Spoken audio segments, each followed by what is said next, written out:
So on January 9th, during the blizzard of 1996, I was born. It was in a town on the Philadelphia corner of Pennsylvania called Phoenixville, and I lived in a house that had red carpet with my older brother Ben and my mom and my dad. Shortly after, we moved to a very small town named Andover, which is in New Jersey, and I lived there until I was about 5. We had a very close-knit neighborhood, and my neighbors were pretty much my best friends.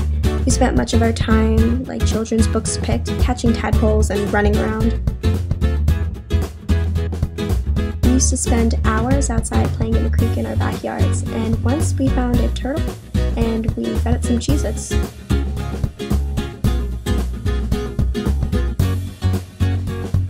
There, I used to ride what we called the kindergarten bus, and sometimes I'd fall asleep on the way home, and the neighborhood boys would have to carry me out. Then in 1998, a surprise arrived. My little brother, Simon, was born, adding a new addition to our little family. It was in New Jersey that I learned to ride a bike and swim, and many fond childhood memories were made there. Then, when I was about to enter first grade, we moved back to Pennsylvania, actually the exact same town I was born in. I consider myself a shy person now, but before I used to be even more shy. In first grade, I had few friends, and I used to sit in what our school called the quiet courtyard and just observe the other children play during recess. It was that first year that I had a teacher, Mrs. Kurtz, who really helped me. She told me that good things come in small packages, and as I'm not even 5 foot now, you can definitely see I was a small kid, and a bit of a teacher's pet. Something that really helped was my school's music program. In 4th grade, I joined chorus and tried out for select choir, and my teacher, Mr. Wilson, recognized talent in me that I didn't even see.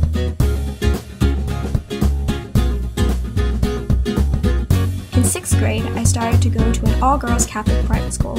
I had to take a test to get in, and since I did pretty well, I actually received a scholarship to attend. We had to wear kilts and polos for our uniform, and when it got cold, we wore tights, and sometimes sweatpants, even though it was against the dress code. It was there that I met some of the most amazing girls I know today. We had a very close group of girls, and it was amazing because I could really be myself around them. Even though I'm incredibly weird, they accepted me. I actually performed a tap and rap for a talent show in 8th grade where my friend Mallory tap danced and I rapped. Later that year, my dad told me that we were moving to California, and I was sad to leave all my friends, and I still miss them dearly.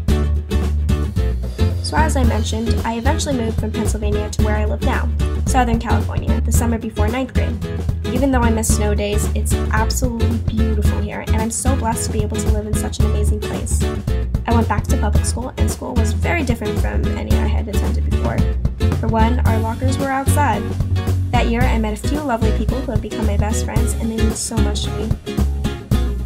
Probably one of the biggest things that have changed in my life was performing. I learned guitar this summer after 8th grade and started to sing with a teacher. Then in 9th and 10th grade, I started writing my own music and street performing for tips and playing at open mics whenever I could, even playing at midnight for pretty much no one. It was at all these sketchy bars and small coffee houses that I practiced my craft and gained some self-confidence. And once I started to really work at it, I realized I could pursue it as a career. It was a huge twist deciding that I wanted to go into music because I've always been very studious and very shy, but music was something I've always loved. Now in 11th grade, I've earned recognition in singer-songwriter contests, played in some pretty cool venues, and even recorded an EP. And that's where I am today. I am ready to tackle more things and experience more wonderful moments. My story keeps on growing, and I feel really thankful that I've been able to experience what I have.